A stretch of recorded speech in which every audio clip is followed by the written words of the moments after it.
ಬರೀ ಕೇರಳದಲ್ಲಾಗಿರುವಂತಹ ಮಹಾ ದುರಂತದ ಸುದ್ದಿಯೇ ಸದ್ದು ಮಾಡ್ತಾ ಇದೆ. ಯಾಕಂದ್ರೆ ಅಷ್ಟು ದೊಡ್ಡ ಮಟ್ಟದಲ್ಲಿ ಅಲ್ಲಿ ಆಗಿರುವಂತದ್ದು ದುರಂತ. ಒಂದೆರಡು ಜೀವ ಅಲ್ಲ ಹೋಗಿರೋದು. ಸಾವಿನ ಸಂಖ್ಯೆ ಕ್ಷಣ ಕ್ಷಣಕ್ಕೂ ಏರಿಕೆಯಾಗ್ತಾ ಇದೆ. ಮಹಾ ಮಳೆಗೆ ಕೇರಳ ಸಂಪೂರ್ಣವಾಗಿ ಅಲ್ಲೋಲ ಕಲ್ಲೋಲ ಆಗಿದೆ. ಒಂದು ಕಡೆ ಭೂಕುಸಿತ, ಮತ್ತೊಂದೆಡೆ ಪ್ರವಾಹ. ಹೀಗಾಗಿ ಕ್ಷಣ ಕ್ಷಣಕ್ಕೂ ಕೂಡ ಅಲ್ಲಿ ಸಾವಿನ ಸಂಖ್ಯೆ ಏರಿಕೆಯಾಗ್ತಾ ಇರುವಂತದ್ದು ಆತಂಕವನ್ನ ಹೆಚ್ಚಿಸ್ತಾ ಇದೆ. ಒಂದೊಂದು ದೃಶ್ಯ ಕೇರಳದಲ್ಲಾಗಿರುವ ಈ ದುರಂತದ ಕರಾಳತೆಯ ಕಥೆಯನ್ನ ಹೇಳ್ತಾ ಇರುವಂತದ್ದು. ಆ ಭೂಕುಸಿತದ ದೃಶ್ಯಗಳನ್ನ ಕೂಡ ನಾವು ಗಮನಿಸಬೇಕು. ಮಳೆಗಾಲ ಅಂದ್ರೆ ಸಾಕು ಕೇರಳದ ಜನ ಬೆಚ್ಚಿ ಬೀಳೋ ಹಾಗಾಗಿದೆ. 2018ರ ದುರಂತ ನೂರಾರು ಜನರನ್ನ ಬಲಿ ತೆಗೆದುಕೊಂಡಿತ್ತು. ಆದ್ರೆ ಈಗ ನೋಡಿದ್ರೆ ಈಗ ವಯನಾಡಲ್ಲಿ ಆಗಿರುವಂತ ದುರಂತ 156 ಜನರನ್ನ ಬಲಿ ತೆಗೆದುಕೊಂಡಿದೆ. ಈ ಸಾವಿನ ಸಂಖ್ಯೆ ಈಗ ಜಾಸ್ತಿ ಆಗ್ತಾ ಇದೆ. ಇಡೀ ಕೇರಳ ಅಲ್ಲೋಲ ಕಲ್ಲೋಲವಾಗಿದೆ ಮಹಾ ಮಳೆಯಿಂದ. ಈಗಾಗಲೇ ಆಗಿರೋ ಭೂಕುಸಿತ, ಅದರಿಂದ ಆಗಿರೋ ಅನಾಹುತ, ನೂರಾರು ಮಂದಿ ಈ ಅನಾಹುತದಲ್ಲಿ ಬಲಿಯಾಗಿದ್ದಾರೆ. ಮೇಲಾಗಿ ಮಳೆ ಕೂಡ ಆರ್ಭಟಿಸ್ತಾ ಇದೆ. ಭೂಕುಸಿತದಲ್ಲಿ ಸಾವಿಗೀಡಾದವರ ಸಂಖ್ಯೆ ಕ್ಷಣ ಕ್ಷಣಕ್ಕೂ ಏರಿಕೆ ಆಗ್ತಾ ಇದೆ. ರಕ್ಷಣಾ ಕಾರ್ಯಾಚರಣೆ ಬಹಳ ದೊಡ್ಡ ಸವಾಲಾಗಿದೆ. ಪತ್ತೆಯಾದಂತಹ 96 ಮೃತದೇಹಗಳ ಮರಣೋತ್ತರ ಪರೀಕ್ಷೆ ಪೂರ್ಣ ಆಗಿದೆ. ಇನ್ನೂ ಒಂದಷ್ಟು ಮೃತದೇಹಗಳ ಮರಣೋತ್ತರ ಪರೀಕ್ಷೆ ಆಗಬೇಕಾಗಿದೆ. ಈ ನಡುವೆ ಬದುಕುಳಿದಂತಹ ಜನ ಏನಿದ್ದಾರೆ ಆ 4 ಗ್ರಾಮಗಳಲ್ಲಿ ಅವರನ್ನ ಸುರಕ್ಷಿತ ಸ್ಥಳಕ್ಕೆ ಸ್ಥಳಾಂತರ ಮಾಡಲಾಗ್ತಾ ಇದೆ. ಬಹುತೇಕ ಜನರನ್ನ ಈಗಾಗಲೇ ಸಿಬ್ಬಂದಿ ಶಿಫ್ಟ್ ಮಾಡಿದ್ದಾರೆ. ಅಲ್ಲಿ ಮತ್ತೆ ಭೂಕುಸಿತ ಆಗುವಂತಹ ಚಾನ್ಸಸ್ ಇದೆ ಅಂತ ಸ್ಥಳಕ್ಕೆ ಬಂದಂತ ಅಧಿಕಾರಿಗಳು ಕೂಡ ಎಚ್ಚರಿಕೆಯನ್ನ ಕೊಟ್ಟಿದ್ದಾರೆ. ಯಾವುದೇ ಕ್ಷಣದಲ್ಲಿ ಆ ಜಾಗ ಮತ್ತೆ ಕುಸಿಬಹುದು ಅಂತ. ಇದು ಅಲ್ಲಿರುವಂತ ರಕ್ಷಣಾ ಸಿಬ್ಬಂದಿಗೂ ಕೂಡ ಬಹಳ ದೊಡ್ಡ ಸವಾಲು. ಒಂದಷ್ಟು ಜನ ಏನು ಬದುಕುಳಿದಿದ್ದಾರೆ ಅವರನ್ನ ಸೇಫ್ ಜಾಗಕ್ಕೆ ಸ್ಥಳಾಂತರ ಮಾಡಬೇಕು. ರಸ್ತೆಗಳಿಲ್ಲ, ಸೇತುವೆಗಳಿಲ್ಲ, ರೋಪ್ಗಳ ಸಹಾಯದಿಂದ ಒಂದು ಕಡೆಯಿಂದ ಇನ್ನೊಂದು ಕಡೆಗೆ ಅವರನ್ನ ಶಿಫ್ಟ್ ಮಾಡ್ತಾ ಇದ್ದಾರೆ.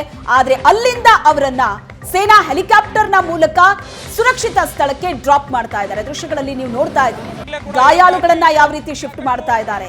ಬದುಕುಳಿದವರನ್ನ ಸೇನಾ ಹೆಲಿಕಾಪ್ಟರ್ನ ಮೂಲಕ ಸುರಕ್ಷಿತ ಜಾಗಕ್ಕೆ ಶಿಫ್ಟ್ ಮಾಡ್ತಾ ಇದ್ದಾರೆ. ಇನ್ನೊಂದು ಕೆಲ ಮಂದಿಗಳು ಅಲ್ಲಿ ಉಳ್ಕೊಂಡಿರಬಹುದು ಅಂತ ರಕ್ಷಣಾ ಸಿಬ್ಬಂದಿ ಹೇಳ್ತಾ ಇದ್ದಾರೆ. ಬಹುತೇಕ ಎಲ್ಲರನ್ನೂ ಕೂಡ ಆ ಜಾಗದಿಂದ ಖಾಲಿ ಮಾಡಿಸಿದ್ದಾರೆ.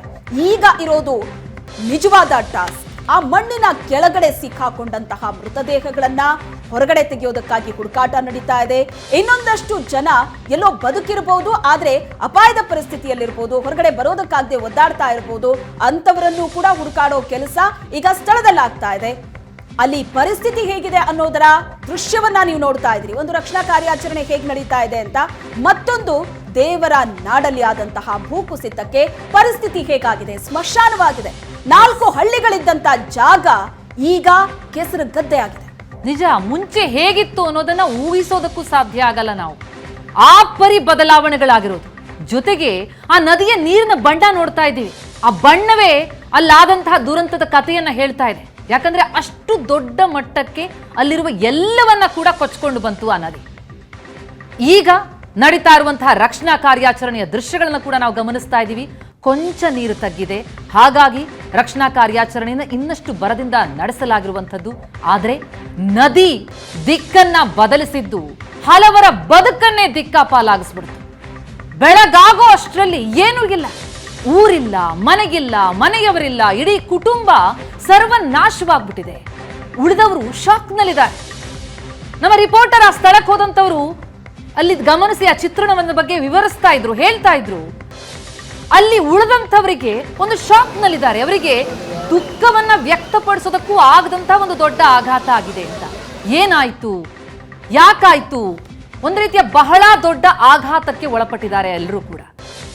NDRF ರಕ್ಷಣಾ ಕಾರ್ಯಾಚರಣೆ ಒಂದು ಕಡೆ ಭರದಿಂದ ಸಾಗಿದೆ, ಮತ್ತೊಂದೆಡೆ ಹಲವರ ಮೃತದೇಹ ಏನು ಅಲ್ಲಿ ಮಣ್ಣಲ್ಲಿ ಹುಗಿದು ಹೋಗಿದೆ, ನೀರಿನಲ್ಲಿ ಕೊಚ್ಕೊಂಡು ಹೋಗಿದೆ.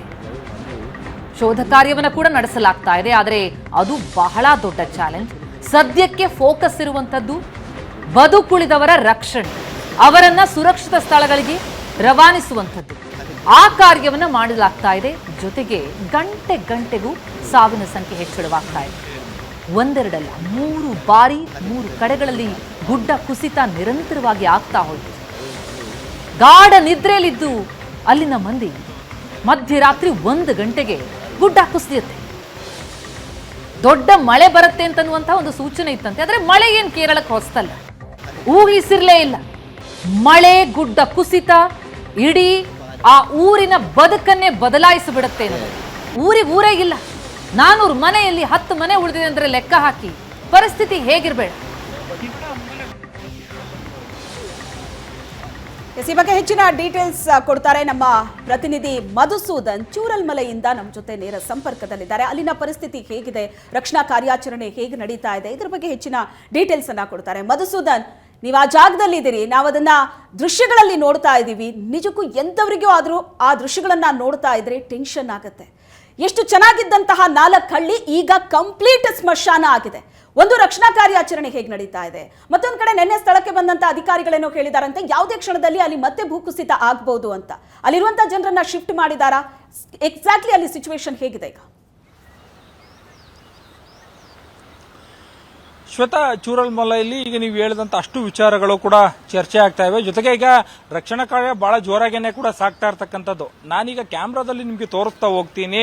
ಈ ಒಂದು ಚೂರಲ್ಮಲೆ ಪ್ರದೇಶ ಏನಿದೆ, ಪ್ರದೇಶ ಯಾವ ರೀತಿಯಾಗಿ ಹಾಳಾಗಿದೆ ಅನ್ನೋದನ್ನ ಫಸ್ಟ್ಗೆ ನೀವಾಗಲೇ ಹೇಳ್ತಾ ಇದ್ರಿ. 400 ಮನೆಗಳಿದ್ದಂತಹ ಇದರಲ್ಲಿ ಒಂದು 10 ಮನೆಗಳಂತೇಳಿ, ಅದರಲ್ಲಿ ಬಹುಶಃ ಒಂದು 25 ಮನೆಗಳು ಅಂದ್ರೆ ನದಿ ಪಕ್ಕದಲ್ಲಿದ್ದಂತಹ ಮನೆಗಳೇನಿವೆ ಅವೆಲ್ಲವೂ ಹೋಗಿವೆ, ನದಿ ಆಗಿದೆ. ಆದ್ರಿಂದ ಸ್ವಲ್ಪ ದಡದಲ್ಲಿದ್ದಂತಹ ಮನೆಗಳು ಒಂದು ಅಂತಸ್ತಿಗೆ ಸಂಪೂರ್ಣವಾಗಿ ಹಾಳಾಗಿರ್ತಕ್ಕಂಥದ್ದು. ಈ ಒಂದು ದೃಶ್ಯದಲ್ಲಿ ಗಮನಿಸಬಹುದು. ಅಲ್ಲಿ ಒಂದು JCB ಯಂತ್ರ ಇದೆ, ಅಂದ್ರೆ ಇಟಾಚಿ ಯಂತ್ರ ಇದೆ. ಆ ಯಂತ್ರವೂ ಕೂಡ ಸಂಪೂರ್ಣವಾಗಿ ಅದರಲ್ಲಿ ಮುಚ್ಚಿ ಹೋಗಿದೆ. ಮನೆಗಳನ್ನ ನೀವು ಗಮನಿಸಿ.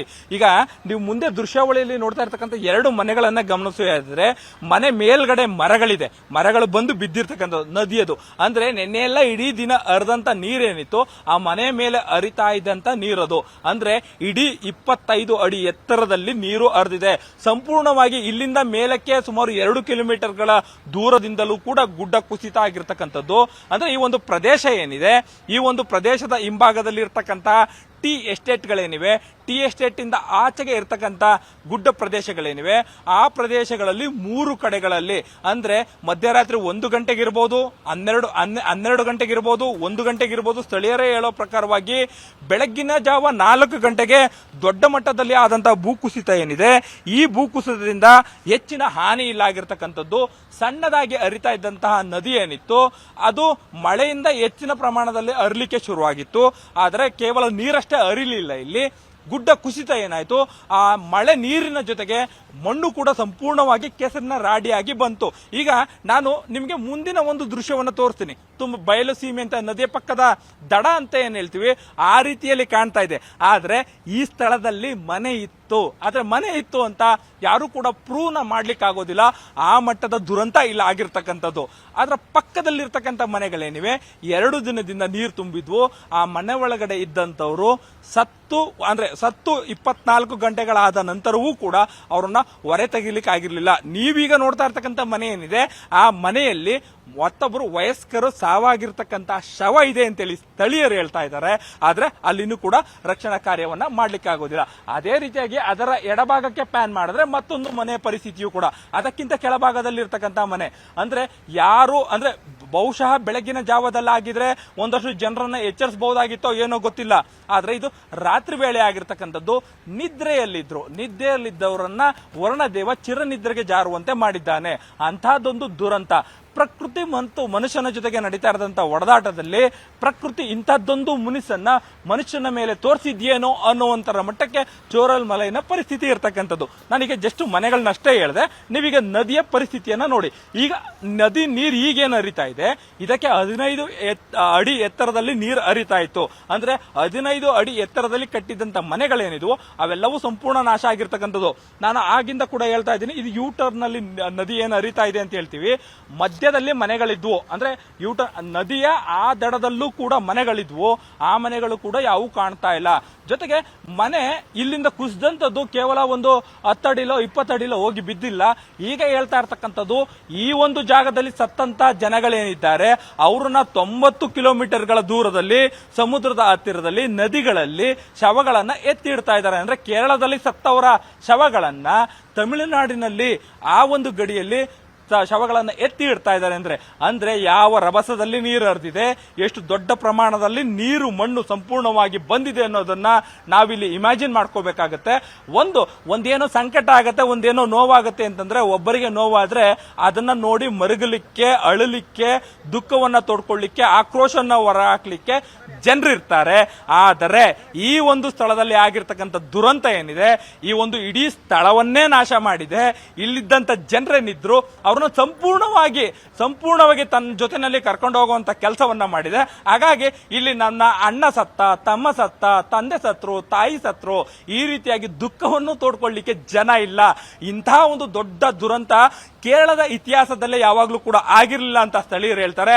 ಆದ್ರೆ ಈ ಒಂದು ದುರಂತಕ್ಕೆ ಯಾರು ಕಾರಣ ಅಂತ ಹುಡುಕೊಂಡು ಹೋಗ್ತಾ ಇದ್ರೆ ಮನುಷ್ಯನ ಅತಿ ಆಸೆಯೇ ಅನ್ನೋದು ಸ್ಪಷ್ಟವಾಗಿ ಗೊತ್ತಾಗ್ತಾ ಹೋಗುತ್ತೆ. ಶ್ವೇತಾ, ಎಸ್ ಮಧು, ನಾವೀಗ ನೋಡ್ತಾ ಇದೀವಿ, ಆ ದೃಶ್ಯಗಳನ್ನು ತೋರಿಸ್ತಾ ಇದ್ರಿ, ಅದು ನಿಜಕ್ಕೂ ಆ ಪ್ರವಾಸಿಗರ ಸ್ವರ್ಗ ಆಗಿದ್ದಂತ ಕೇರಳನಾ ಅಂತ ಒಂದು ದೊಡ್ಡ ಪ್ರಶ್ನೆ ಮೂಡುತ್ತೆ. ಸದ್ಯಕ್ಕಲ್ಲಿ ಯಾರು ಉಳ್ಕೊಂಡಿದ್ದಾರೆ? ಈಗ ಯಾರಾದರೂ ಇದ್ದಾರಾ ಅಥವಾ ಎಲ್ಲರನ್ನೂ ಅಲ್ಲಿ ರಕ್ಷಿಸುವಂತಹ ಕಾರ್ಯ ಆಗಿದೆಯಾ? ಬರೀ ಅಲ್ಲಿ ಶವಗಳ ಹುಡುಕಾಟ, ಯಾರು ಹುದುಗಿರಬಹುದು, ಎಲ್ಲೋ ಅಡಗಿರಬಹುದು, ಎಲ್ಲೋ ಒಂದು ಕಡೆ ಮತ್ತೊಂದು ಮೃತದೇಹ ಸಿಗಬಹುದು ಅನ್ನೋ ಹುಡುಕಾಟ ಅಷ್ಟೇ ಬಾಕಿ ಉಳಿದಿರೋದಾ ಅಥವಾ ಇನ್ನೂ ಹಲವರನ್ನ ರಕ್ಷಿಸಬೇಕಾಗಿದೆಯಾ? ಸದ್ಯದ ಅಪ್ಡೇಟ್ಸ್ ಏನು ಅಂತ ಪ್ರತಿಮಾ ಹೇಳ್ತಾ ಇದ್ರಿ. ಇಲ್ಲ, ನಿನ್ನೆ ಅಷ್ಟೇ ಕೂಡ ನದಿಯ ಆಧಾರದಲ್ಲಿ, ಅಂದ್ರೆ ಈಗ ನಾವು ನಿಲ್ತಿರ್ತಕ್ಕಂಥ ಸ್ಥಳ ಏನಿದೆ, ಸ್ಥಳದಲ್ಲಿ ಇಲ್ಲಿ ಒಂದು 4 ಮನೆಗಳು ನಮ್ಗೆ ಅಡ್ಡ ಇದೆ. ಅದರ ಪಕ್ಕದಲ್ಲೂ ಏನಿದೆ, ಅಲ್ಲಿ ರಕ್ಷಣಾ ಕಾರ್ಯ ಅಲ್ಲೂ ಕೂಡ ನಡೀತಾ ಇರ್ತಕ್ಕಂಥದ್ದು. ನದಿಯಿಂದ ಆ ಕಡೆ ಭಾಗದಲ್ಲಿ ನೀವು ನೋಡ್ತಾ ಹೋದ್ರೆ ಟೀ ಎಸ್ಟೇಟ್ ಕಾಣಿಸುತ್ತೆ. ಟೀ ಎಸ್ಟೇಟ್ ನಲ್ಲಿ ಕೆಲಸ ಮಾಡ್ತಿರ್ತಕ್ಕಂಥವ್ರು ಸಾಕಷ್ಟು ಜನರಿದ್ದಾರೆ. ಅವರನ್ನ ರಕ್ಷಣೆ ಮಾಡುವಂತ ಕೆಲಸ ನಿನ್ನೆ ಸಂಪೂರ್ಣವಾಗಿ ಆಯ್ತು. ಯಾಕಂದ್ರೆ ಕೇವಲ SDRF ಆಗ್ಬೋದು, NDRF ಆಗ್ಬೋದು, ಮತ್ತೆ ಸ್ಥಳೀಯ ಅಗ್ನಿಶಾಮಕ ಸಿಬ್ಬಂದಿಗಳಾಗ್ಬೋದು, ಅವರ ಕಾರ್ಯಾಚರಣೆಗಳು ಏನ್ ಬರದಿಂದ ಸಾಗ್ತಾ ಇತ್ತು ಅದಷ್ಟೇ ಕೂಡ ಸಾಲೋದಿಲ್ಲ ಅಂತೇಳಿ ಆರ್ಮಿಯ ಹೆಲಿಕಾಪ್ಟರ್ಗಳನ್ನು ಕೂಡ ಬಳಕೆ ಮಾಡಿಕೊಂಡು ನೇರವಾಗಿ ಅವರನ್ನ ಏರ್ಲಿಫ್ಟ್ ಮಾಡುವಂತ ಕೆಲಸವನ್ನ ಕೂಡ ಮಾಡಿದ್ರು. ಸರಿಸುಮಾರು ಇದೊಂದೇ ಪ್ರದೇಶದಿಂದ ನಿನ್ನೆ ನದಿಗೆ ತಾತ್ಕಾಲಿಕವಾದ ಒಂದು ಸೇತುವೆಯನ್ನು ಕೂಡ ಹಾಕಲಾಗಿತ್ತು. ಅದೇ ರೀತಿಯಾಗಿ ರೋಪ್ಗಳನ್ನ ಹಾಕಿ ನದಿಯ ಆ ದಡದಿಂದ ಈ ದಡಕ್ಕೆ ಜನರನ್ನ ಕರೆತುವಂತ ಕೆಲಸಗಳಾಗಿತ್ತು. ನದಿಯ ಮಧ್ಯಕ್ಕೆ ಹೆಲಿಕಾಪ್ಟರ್ ನ ಇಳಿಸಿ ಅಲ್ಲಿಂದ ಜನರನ್ನ ರಕ್ಷಣೆ ಮಾಡುವಂತ ಕೆಲಸಗಳಾಗಿತ್ತು. ಸರಿಸುಮಾರು ಒಂದು 500ಕ್ಕೂ ಹೆಚ್ಚು ಜನರನ್ನ ರಕ್ಷಣೆ ಮಾಡಿದ್ರು. ನಿನ್ನೆ ಕೇವಲ ಜನರನ್ನ ಬದುಕಿರ್ತಕ್ಕಂಥ ಜನರನ್ನ ರಕ್ಷಣೆ ಮಾಡುವಂತದ್ದು ದೊಡ್ಡ ಮೇಜರ್ ಆದ ಕಾರ್ಯಾಚರಣೆ. ಆದ್ರೆ ಅಲ್ಲಿ ಸಿಕ್ಕಂತ ಶವಗಳೇನಿದ್ರು ಅವುಗಳನ್ನು ಸಾಗಿಸುವಂತ ಕೆಲಸವನ್ನು ಕೂಡ ಮಾಡಿದ್ದಾರೆ. ಸದ್ಯಕ್ಕೆ ಈ ಒಂದು ಸ್ಥಳದಿಂದ ನದಿಯ ಆಚೆ ಭಾಗದಲ್ಲಿ ಇರ್ತಕ್ಕಂಥ 2 ಕಿಲೋಮೀಟರ್ ವ್ಯಾಪ್ತಿಯ ಸರೌಂಡಿಂಗ್ ನಲ್ಲಿ ಇರ್ತಕ್ಕಂಥ ಜನರೇನಿದ್ದಾರೆ, ಅಂದ್ರೆ ಎಫೆಕ್ಟೆಡ್ ಏರಿಯಾ ಏನಿದೆ, ಆ ಏರಿಯಾದ ಜನರೇನಿದ್ದಾರೆ ಅವ್ರನ್ನೆಲ್ಲ ರಕ್ಷಣೆ ಮಾಡಿದ್ದಾರೆ. ಆದ್ರೆ ಈಗ ಇರ್ತಕ್ಕಂಥದ್ದು ದುರಂತದಲ್ಲಿ, ಅಂದ್ರೆ ಈಗ ನದಿಯಲ್ಲಿ ಕೊಚ್ಚೋದಂತ ಶವಗಳನ್ನ ತೆಗೆಯಲಾಗಿದೆ. ಜೊತೆಗೆ ಮನೆಗಳ ಒಳಗೆ ಸತ್ತಿದ್ದಂತವ್ರನ್ನ ಹೊರ ತೆಗೆಯಲಾಗಿದೆ. ಆದರೆ ಮಣ್ಣು, ಇದು ಕಿಲೋಮೀಟರ್ ಗಟ್ಟಲೆ ಮಣ್ಣು ಮುಚ್ಚಿದೆ. ಈ ಮಣ್ಣಿನ ಒಳಗೆ ಉದುಗೋಗಿರ್ತಕ್ಕಂಥ ಜನರೇನಿದ್ದಾರೆ ಅವರನ್ನ ತೆಗೆಯುವಂಥದ್ದು, ಆ ಶವಗಳನ್ನು ತೆಗೆಯುವಂಥದ್ದು ಇನ್ನೂ ಆಗಿಲ್ಲ. ನೀವು ನೋಡ್ಬೋದು, ಈಗ ನೋಡಿ, ಇದನ್ನ ಮನೆ ಅಂತ ಹೇಳಲಿಕ್ಕಾಗತ್ತಾ? ಈ ಮನೆಗೆ ಆಗಿರ್ತಕ್ಕಂಥ ತೊಂದರೆಯನ್ನು ನೋಡಿ. ಬರ್ತಾರೆ ಸ್ಥಳೀಯರು, ಅವ್ರ ಕಡೆಯವ್ರು ಯಾರು ಇದ್ದಾರಾ ಮತ್ತೊಂದು ನೋಡ್ತಾರೆ. ಆದ್ರೆ ಅವ್ರಿಗೆ ಇದಕ್ಕೆ ಯಾವ ರೀತಿಯಾಗಿ ರಿಯಾಕ್ಟ್ ಮಾಡಬೇಕು ಅಂತ ಕೂಡ ಗೊತ್ತಾಗ್ತಾ ಇಲ್ಲ. ಯಾಕಂತ ಹೇಳಿದ್ರೆ ಇಲ್ಲಿ ನಮ್ಮವರು, ಅವ್ರಿಗೊಂದು ಆಶಾಭಾವನೆ, ಬಹುಶಃ ಕೊಚ್ಚಿ ಹೋದವರಲ್ಲಿ ಉಳಿದಿದ್ದಂತವ್ರು ಇದ್ದಾರೆ ಅಂತ ಹೇಳ್ತಾರಲ್ಲ, ಅವ್ರು ಯಾರಾದ್ರೂ ಅಲ್ಲಿ ಇರ್ಬಹುದಾ ಅನ್ನೋದು. ಆದ್ರೆ ಅವ್ರಿಗೊಂದು ನಮ್ಮ ಕಡೆಯವರ ಶವ ಸಿಗ್ಬಹುದಾ, ಸದ್ಯಕ್ಕೆ ಶವ ಸಿಕ್ಕಿದ್ರಾದ್ರು ನಾವು ಅವ್ರನ್ನ ಅಂತ್ಯಕ್ರಿಯೆ ಮಾಡಬಹುದಾ, ಇಂತಹದ್ದೊಂದು ಯೋಚನೆಯಲ್ಲೂ ಕೂಡ ಇದ್ದಾರೆ. ಇನ್ನು ನೀವು ಮಾತಾಡ್ತಾ ಕೂಡ ಹೇಳ್ತಾ ಇದ್ರಿ, ಏನು ಪ್ರವಾಸಿಗರ ಸ್ವರ್ಗ ಅಂತೇಳಿ. ಮನುಷ್ಯ ಬಹುಶಃ ಈ ಸ್ವರ್ಗ ಅನ್ನುವಂತ ಸ್ಥಳ ಏನಿತ್ತು ಅದನ್ನ ನರಕವಾಗಿ ಮಾರ್ಪಡಿಸಿರ್ತಕ್ಕಂಥದ್ದು ಮನುಷ್ಯನೇ. ಯಾಕಂತ ಹೇಳಿದ್ರೆ ಈ ಒಂದು ಸ್ಥಳ ಏನಿದೆ, ಈ ಒಂದು ಸ್ಥಳದಿಂದ ಮುಖ್ಯ ಗ್ರಾಮಕ್ಕೆ, ಅಂದ್ರೆ ಹೋಬಳಿ ಮಟ್ಟದ ಗ್ರಾಮಕ್ಕೆ ತೆರಳಲಿಕ್ಕೆ ಸುಮಾರು ಒಂದು 22 ಕಿಲೋಮೀಟರ್ ಇದೆ. 22 ಕಿಲೋಮೀಟರ್ನಲ್ಲೂ ಕೂಡ ಈ ರೀತಿಯ ಗುಡ್ಡಗಾಡು ಪರಿಸರ, ಸುಂದರ ಪರಿಸರ ಇರತಕ್ಕಂತಹ ಸ್ಥಳವೇ ಸಿಗುವಂತದ್ದು.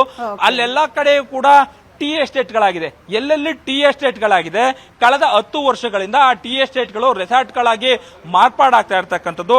ಆ ರೆಸಾರ್ಟ್ಗಾಗಿ ಕಟ್ಟಡಗಳನ್ನ ಕಟ್ಟಲಿಕ್ಕೆ ಏನು ಭೂಮಿಯನ್ನ ಅಗಿತಾ ಇದ್ದಾರೆ, ಅದರಿಂದ ಬೆಟ್ಟದ ಮಣ್ಣು ಸಡಿಲಾಗ್ತಾ ಇದೆ. ಅದರಿಂದ ಇಂಥ ದುರಂತಗಳು ಜಾಸ್ತಿ ಆಗ್ತಾ ಇದೆ ಅಂತ ಸ್ಥಳೀಯರು ಆಕ್ರೋಶವನ್ನ ಹೊರಹಾಕ್ತಾ ಇರ್ತಕ್ಕಂಥದ್ದನ್ನು ಕೂಡ ನಾವಿಲ್ಲಿ ಗಮನಿಸಬಹುದು. ಪ್ರತಿಮಾ, ಎಸ್ ಮಧುಸೂದನ್, ಇನ್ನು ಪ್ರವಾಸಿಗರ ಪರಿಸ್ಥಿತಿ ಹೇಳೋದಾದ್ರೆ, ಯಾಕಂದ್ರೆ ವೀಕೆಂಡ್ ಬಂದರೆ ಸಾಕು, ಒಂದು ಸಣ್ಣ ಮಳೆ ಬಂದರೂ ಸಾಕು, ಕೇರಳ ವಯನಾಡು ಭಾಗದಲ್ಲಿ ಸಿಕ್ಕಾಪಟ್ಟೆ ಪ್ರವಾಸಿಗರು ಹೋಗ್ತಾರೆ. ವೀಕೆಂಡ್ ಅಲ್ಲ, ಅದೊಂದು ಪ್ಲಸ್ ಅಂತ ಹೇಳ್ಬೋದು, ಯಾಕಂದರೆ ವೀಕ್ ಡೇಸಲ್ಲಿ ಆಗಿರೋದಿದ್ದು. ಬಟ್ ಸ್ಟಿಲ್ ಅಲ್ಲಿ ಒಂದಷ್ಟು ಜನ ಪ್ರವಾಸಿಗರಿದ್ರು, ಇನ್ಸ್ಟ್ರಕ್ಷನ್ ಏನೋ ಕೊಟ್ಟಿದ್ರಂತೆ, ಸಿಕ್ಕಾಪಟ್ಟೆ ಮಳೆ ಆಗ್ತಾ ಇದೆ, ನೀವು ಹೊರಟು ಬಿಡಿ ಅಂತ. ಒಂದಷ್ಟು ಜನ ಹೊರಟಿದ್ದಾರೆ ಅಂತಲೂ ಅಲ್ಲಿನ ಸ್ಥಳೀಯರು ಹೇಳ್ತಾ ಇದ್ರು. ಬಟ್ ಉಳಿದಂಥವ್ರು ಕರ್ನಾಟಕದವರು ಎಷ್ಟು ಜನ ಇದ್ದಾರೆ? ಇನ್ನು ಟಿ ಎಸ್ಟೇಟ್ಗಳಲ್ಲಿ ಕೆಲಸ ಮಾಡ್ತಾ ಇದ್ದವರು, ಅಲ್ಲೇ ಕ್ವಾರ್ಟರ್ಸ್ಗಳಲ್ಲಿ ಇದ್ರು ಒಂದಷ್ಟು ಜನ ಕನ್ನಡಿಗರು, ಅವರುಗಳು ನಾಪತ್ತೆ ಆಗಿದ್ದಾರೆ ಅಂತಲೂ ಹೇಳ್ತಿದ್ದಾರೆ. ಸೊ ಇದ್ರ ಬಗ್ಗೆ ಏನು ಅಪ್ಡೇಟ್ಸ್ ಇದೆ? ಶ್ವೇತಾ, ಏನಂತ ಹೇಳಿದ್ರೆ ನಾವು ಈಗಷ್ಟೇ ಕೂಡ ಒಬ್ಬರನ್ನ ಮಾತಾಡಿಸ್ತಾ ಇದ್ದೆ. ಅವರು ಮೂಲ ಹುಣಸೂರಿನವರು. ಇಲ್ಲಿ ಅವರು ಅಂದ್ರೆ ಸಾಕಷ್ಟು ದಿನಗಳಿಂದ ಕೂಡ ಸಂಬಂಧವನ್ನ ಕೂಡ ಬೆಳೆಸಿದ್ದಾರೆ. ಅವರ 4 ಕುಟುಂಬಗಳು ಕೂಡ ಇದ್ವು ಇದೇ ಗ್ರಾಮದಲ್ಲಿ ಇರ್ತಕ್ಕಂಥದ್ದು. ಬಹುಶಃ ನಿಮ್ಗೆ ಇನ್ನೊಂದು ದೃಶ್ಯವನ್ನ ನಾನು ತೋರಿಸಲೇಬೇಕು. ಈಗ ನಮ್ಮ ಕ್ಯಾಮ್ರಾವನ್ನ ಪ್ಯಾನ್ ಮಾಡ್ತೀವಿ. ಪ್ಯಾನ್ ಮಾಡಿದ್ರೆ ಗೊತ್ತಾಗುತ್ತೆ. ಇಲ್ಲಿ ಮರದ ಮುಂಭಾಗದಲ್ಲಿ ಒಂದು ಕಟ್ಟಡ ಕಾಣಿಸ್ತಾ ಇದೆ, ಹೆಂಚಿನ ಮನೆಯ ಕಟ್ಟಡ. ಅದು ಆಸ್ಪತ್ರೆ. ಆ ಆಸ್ಪತ್ರೆಯಲ್ಲಿ ನರ್ಸ್ ಆಗಿ ಒಬ್ರು ಕೆಲಸ ಮಾಡ್ತಾ ಇದ್ರು. ಅವರ ಕುಟುಂಬ ಇತ್ತು, ಆದ್ರೆ ಈಗ ಆ ಕುಟುಂಬ ಇಲ್ಲ. ಅವರು ಕೂಡ ಅಂದ್ರೆ ಹುಣಸೂರಿನಿಂದ ಬಂದಂತ ರವಿ ಅನ್ನೋರು ಏನಿದ್ರು, ಅವರಿಗೆ ಸೇರಿದಂತಹ ಒಟ್ಟು 11 ಜನ ಇಲ್ಲಿ ಮಿಸ್ ಆಗಿರ್ತಕ್ಕಂಥದ್ದು. ಅವರಿಗೆ ಒಂದು ಮಾಹಿತಿ ಬಂದಿದೆ. ಅಂದ್ರೆ ಇಲ್ಲಿಂದ 90 ಕಿಲೋಮೀಟರ್ ದೂರದಲ್ಲಿ ಅಲ್ಲಿ ಒಂದಷ್ಟು ಶವಗಳು ಸಿಕ್ಕಿದೆ, ಅಲ್ಲಿ ಒಂದು 35-40 ಶವಗಳು ಸಿಕ್ಕಿದೆ, ಅಲ್ಲಿ ಬಂದು ಹುಡುಕಾಟ ಮಾಡಿ ಅಂತೇಳಿ. ಆದ್ರೆ ಈ ಸ್ಥಳದಲ್ಲಿ ಹುಡುಕ್ತಾ ಇದ್ದಾರೆ. ಅವರಿದ್ದಂತ ಮನೆ ಏನಿದೆ, ಅದು ಮನೆ ಎಲ್ಲೂ ಕೂಡ ಕಾಣ್ತಾ ಇಲ್ಲ. ಜೊತೆಗೆ ಅವರ ಶವಗಳು ಕೂಡ ಇಲ್ಲೆಲ್ಲೂ ಕಾಣ್ತಾ ಇಲ್ಲ. ಇಂತಹದ್ದು ಕೇವಲ ಒಂದೆರಡು ಅಷ್ಟೇ ಅಲ್ಲ. ಜೊತೆಗೆ ನೀವು ಹೇಳ್ತಾ ಇದ್ರಿ, ಇದು ಏನು ಈ ಬಾರಿಯ ಮುಂಗಾರಿನ ಮಳೆ ಇಲ್ಲಿ ಅಬ್ಬರ ಜಾಸ್ತಿ ಏನಾಯ್ತು, ಅಬ್ಬರ ಜಾಸ್ತಿ ಆಗ್ತಾ ಇದ್ದಂತಾನೆ ಕೂಡ ಪ್ರವಾಸಿಗರಿಗೆ ಮತ್ತೆ ಇಲ್ಲಿರ್ತಕ್ಕಂಥವ್ರಿಗೂ ಕೂಡ ಸ್ಥಳೀಯ ಆಡಳಿತ ಮತ್ತೆ ಜಿಲ್ಲಾಡಳಿತ ಎಚ್ಚರಿಕೆಯನ್ನ ಕೂಡ ಕೊಟ್ಟಿರ್ತಕ್ಕಂಥದ್ದು. ಈ ದುರಂತ ಆಗುವಂತ ಸಂದರ್ಭದಲ್ಲೂ ಕೂಡ ಸ್ಥಳೀಯ ಆಡಳಿತದವರು ಗ್ರಾಮಕ್ಕೆ ಬಂದಿದ್ದಾರೆ. ಅವತ್ತು ಸಂಜೆಯೂ ಕೂಡ ಸಾಕಷ್ಟು ಜನರನ್ನ ಹೊರಗೆ ಕಳಿಸುವಂಥದ್ದು, ಜೊತೆಗೆ ನೀವು ಸುರಕ್ಷಿತ ಸ್ಥಳಗಳಿಗೆ ಹೋಗ್ಬೇಕು ಅನ್ನುವಂತ ಸೂಚನೆಯನ್ನು ಕೂಡ ಕೊಟ್ಟು ಹೋಗಿರ್ತಕ್ಕಂಥದ್ದು. ಹಾಗಾಗಿಯೇ ಕೂಡ ಇಂಥ ಒಂದು 400-500 ಮನೆಗಳಿರ್ತಕ್ಕಂತಹ ಊರುಗಳು ಕೊಚ್ಚಿ ಹೋಗಿದ್ರು ಕೂಡ ಒಂದಷ್ಟು ಸಾವಿನ ಸಂಖ್ಯೆ ಕಡಿಮೆ ಆಗಿದೆ ಅಂತ ಹೇಳ್ಬೋದು. ಯಾಕಂತ ಹೇಳಿದ್ರೆ ಅವು ಕೊಟ್ಟಂತ ಸೂಚನೆ ಮೇರೆಗೆ ಒಂದಷ್ಟು ಜನ ಹೋಗಿದ್ದಾರೆ. ಇದರಲ್ಲಿ ಹೆಚ್ಚು ಬಚಾವಾಗಿರ್ತಕ್ಕಂಥದ್ದು ಪ್ರವಾಸಿಗರು. ಆದರೆ ಒಂದಷ್ಟು ಜನ ಪ್ರವಾಸಿಗರು ಎಸ್ಟೇಟ್ ನ ಮಧ್ಯದಲ್ಲಿ ಇದ್ದಂತವ್ರು ಏನಿದ್ದಾರೆ, ಅವರು ನದಿಯ ಆಸುಪಾಸಿನಲ್ಲಿ ಅಂದ್ರೆ ಮಧ್ಯದಲ್ಲಿ ಸಿಕ್ಕಿದ್ದಾರೆ, ಗುಡ್ಡದಲ್ಲಿ ಸಿಕ್ಕಿದ್ದಾರೆ, ಹೊರಬರ್ಲಿಕ್ಕೂ ಆಗಿಲ್ಲ. ಒಂದಷ್ಟು ಸಾವು ನೋವು ಅವರಲ್ಲೂ ಆಗಿರ್ತಕ್ಕಂಥದ್ದು ದುಃಖದ ವಿಚಾರ. ಶ್ವೇತಾ, ಮಧು, ಈ ಚೂರಲ್ಮಲೈ ಊರೇನಿದೆ, ಅಂದಾಜಿದೆಯಾ ಎಷ್ಟು ಜನ ಇದ್ರಂತೆ? ಪ್ರವಾಸಿಗರು ಒಂದು ಸಂಖ್ಯೆಯ ಸಿಕ್ಬಿಡ್ಬೋದು, ಆದರೆ ಊರಿನಲ್ಲಿ ಎಷ್ಟು ಜನ ಇದ್ರು, ಅಲ್ಲಿ ಆಳುಕಾಳುಗಳು ಎಷ್ಟು ಜನ ಕೆಲಸ ಮಾಡ್ತಾ ಇದ್ರು, ಒಂದು ಅಂದಾಜಿದೆಯಂತ ಅಂದ್ರೆ ಎಷ್ಟು ಜನ ನಾಪತ್ತೆಯಾಗಿರ್ಬೋದು, ಎಷ್ಟು ಜನ ಉಳ್ಕೊಂಡಿರ್ಬೋದು, ಎಷ್ಟು ಶವ ಸಿಕ್ಕಿರ್ಬೋದು, ಲೆಕ್ಕ ಆದ್ರೂ ಸಿಗ್ತಾ ಇದೆಯಾ ಅಂತ ಊರಿನವ್ರಿಗೆ?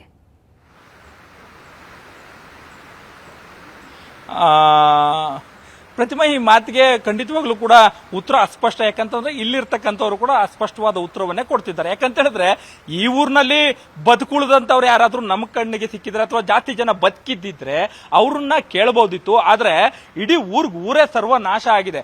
ಸ್ಥಳೀಯರು ಹೇಳೋ ಪ್ರಕಾರವಾಗಿ ಇಲ್ಲಿ ಸುಮಾರು 400ಕ್ಕೂ ಹೆಚ್ಚು ಮನೆಗಳಿದ್ವು ಅಂತೇಳಿ. ಈಗ 400ಕ್ಕೂ ಹೆಚ್ಚು ಮನೆಗಳಲ್ಲಿ ಇಲ್ಲಿ ಹುಡುಕಾಟ ನಡೆಸಿದ್ರೆ ಸದ್ಯಕ್ಕೆ ಒಂದು 50 ಮನೆಗಳು ಸಿಗಬಹುದು ಅಂತೇಳಿ. ಜೊತೆಗೆ ಇಲ್ಲಿ ಜನಸಂಖ್ಯೆ 1000ದವರೆಗೆ ದಾಟ್ತಾ ಇತ್ತು ಅನ್ನೋ ಒಂದು ಮಾತನ್ನ ಹೇಳ್ತಾ ಇದ್ದಾರೆ. ಆದ್ರೆ ಈಗ 1000ದವರೆಗೆ ದಾಟೋದೇ ಆದ್ರೆ ಈಗಾಗಲೇ ಕೂಡ 150 ಶವಗಳನ್ನ ತೆಗಿಲಾಗಿದೆ. 275-300 ಜನ ಕಣ್ಮರೆ ಅಂತ ಹೇಳ್ತಾ ಇದ್ದಾರೆ. ಅವರ ಲೆಕ್ಕಾಚಾರದಲ್ಲೇ ಕೂಡ 400-450 ಜನ ಬರ್ತಿರ್ತಕ್ಕಂಥದ್ದು. ಆಗಿದ್ರೆ ಒಂದಷ್ಟು ಜನ ಏನಾದ್ರು ಅಧಿಕಾರಿಗಳು ಕೊಟ್ಟಂತ ಎಚ್ಚರಿಕೆಯಿಂದ ಸುರಕ್ಷಿತ ಸ್ಥಳಗಳಿಗೆ ಹೋದ್ರ ಅನ್ನೋದನ್ನು ಕೂಡ ಚೆಕ್ ಮಾಡಬೇಕಾಗತ್ತೆ. ಒಂದು ಏನಂತ ಹೇಳಿದ್ರೆ, ಈಗ ಇಲ್ಲಿಗೆ ಹುಡುಕಾಟವನ್ನ ನಡೆಸಿ ಬರ್ತಾ ಇರ್ತಕ್ಕಂಥವ್ರು ಎಲ್ಲ ದೂರದಲ್ಲಿ ಇದ್ದಂಥವ್ರು, ಅಂದ್ರೆ ನಮ್ಮ ಸಂಬಂಧಿಕರು ಈ ಊರಿನಲ್ಲಿದ್ರು, ಇವ್ರನ್ನ ಹುಡುಕ್ಬೇಕು, ಇವ್ರು ಇಲ್ಲಿ ಕೆಲಸ ಮಾಡ್ತಾ ಇದ್ರು ಅಂತೇಳಿ ಟಿ ಎಸ್ಟೇಟ್ಗಳಲ್ಲಿ ಕೆಲಸ ಏನ್ ಮಾಡ್ತಾ ಇದ್ರು, ಅವರಲ್ಲಿ ಅಂದ್ರೆ ಬೆಟ್ಟದ ತಳಭಾಗದಲ್ಲಿ ಇದ್ದಂಥವ್ರಿಗೆ ದೊಡ್ಡ ಮಟ್ಟದ ಎಫೆಕ್ಟ್ ಆಗಿದೆ. ಬೆಟ್ಟದ ಮೇಲ್ಭಾಗದಲ್ಲಿ ಇದ್ದಂಥವ್ರಿಗೆ ಒಂದಷ್ಟು ರಿಲೀಫ್ ಸಿಕ್ಕಿರ್ತಕ್ಕಂಥದ್ದು. ಬಟ್ ಚೂರಲ್ಮಲೈ ವಿಚಾರಕ್ಕೆ ಬರೋದಾದ್ರೆ, ಚೂರಲ್ಮಲೈ ನಿಜಕ್ಕೂ ಕೂಡ ಮತ್ತೊಂದು ಗ್ರಾಮದಲ್ಲಿ ಆದಂತ ಎಡವಟ್ಟು ಏನಿದೆ, ಆ ಎಡವಟ್ಟು ಅಂದ್ರೆ ಆ ಗ್ರಾಮದಲ್ಲಿ ಅಂದ್ರೆ ಸುಮಾರು ಒಂದು 2 ಕಿಲೋಮೀಟರ್ಗಳ ಹಿಂದೆ ಆದಂತಹ ಭೂಕುಸಿತ ಏನಿದೆ, ಆ ಭೂಕುಸಿತದಿಂದ ಸಂಪೂರ್ಣವಾಗಿ ನಾಶ ಆಗಿರ್ತಕ್ಕಂಥದ್ದು ನಾನು ಆಗ್ಲೇ ತೋರಿಸ್ತಾ ಇದ್ದೆ. ಈ ಒಂದು ಗ್ರಾಮ ಏನಿದೆ, ಗ್ರಾಮದ ಮೇಲ್ಭಾಗದಲ್ಲೇ ಕೂಡ ಗಿರಿಶಿಖರಗಳಿದೆ. ಅವೆಲ್ಲವೂ ಕೂಡ ಟಿ ಎಸ್ಟೇಟ್ ಆಗಿ ಮಾರ್ಪಟ್ಟಿರ್ತಕ್ಕಂಥದ್ದು. ಆ ಟಿ ಎಸ್ಟೇಟ್ ಮನೆಗಳಲ್ಲಿ ಮಣ್ಣು ಸಡಿಲಾಗಿ ಈ ಭೂಕುಸಿತ 3 ಬಾರಿ ಏನಾಯ್ತು, ಅದು ಜೋರು ಮಳೆಯ ಜೊತೆಗೆ ನೀರಿನ ಜೊತೆಗೆ ಬಂದಿರತಕ್ಕಂಥದ್ದು ಊರಲ್ಲಿರ್ತಕ್ಕಂಥ ಎಲ್ಲ ಮನೆಗಳನ್ನ ಅಂದ್ರೆ ಬಹುತೇಕ ಮನೆಗಳನ್ನ ಕೊಚ್ಚಿ ಹಾಕುವಂತ ಕೆಲಸವನ್ನ ಮಾಡಿದೆ. ಆ ಮನೆಯಲ್ಲಿ ಯಾರಿದ್ರು ಅವರೆಲ್ಲರೂ ಕೂಡ ಮನೆಯ ಸಮೇತ ಹೋಗಿರ್ತಕ್ಕಂಥದ್ದು ಇಲ್ಲಿ ಸ್ಪಷ್ಟವಾಗಿದೆ. ಬಹುಶಃ ಸಾವಿನ ಸಂಖ್ಯೆ ಈಗ ಏನು ಸದ್ಯಕ್ಕೆ ಅಧಿಕಾರಿಗಳು ಹೇಳ್ತಾ ಇದ್ದಾರೆ ಅದು ದುಪ್ಪಟ್ಟಾಗುವಂತಹ ಸಾಧ್ಯತೆಗಳು ಎಲ್ಲವೂ ಕೂಡ ಸ್ಥಳೀಯರು ಹೇಳುವಂಥದ್ದು. ಜೊತೆಗೆ ನಾವಿಲ್ಲಿ ನೋಡ್ತಾ ಇರ್ತಕ್ಕಂಥ ದೃಶ್ಯಾವಳಿಗಳನ್ನು ನೋಡಿದಾಗ ನಮಗೆ ಗೋಚರ ಆಗುತ್ತೆ. ಪ್ರತಿಮಾ, ಎಸ್, ಹಾಗೆ ಸಂಪರ್ಕದಲ್ಲಿರಿ, ಮತ್ತೆ ನಿಮ್ಮಿಂದ ಇನ್ನಷ್ಟು ಅಪ್ಡೇಟ್ಸ್ ಅನ್ನ ಪಡಿತಾ ಹೋಗ್ತೀವಿ. ಕೇರಳದ ದುರಂತದ ಸಚಿತ್ರ ವಿವರವನ್ನ ನಮ್ಮ ರಿಪೋರ್ಟರ್ ಅಲ್ಲಿಂದ ಪ್ರತ್ಯಕ್ಷವಾಗಿ ನೀಡ್ತಾ ಇದ್ದಾರೆ. ಈ ಬಗ್ಗೆ ಇನ್ನಷ್ಟು ಅಪ್ಡೇಟ್ಸ್ ಕೊಡ್ತೀವಿ ಒಂದು ಕ್ವಿಕ್ ಬ್ರೇಕ್ ಆದ್ಮೇಲೆ.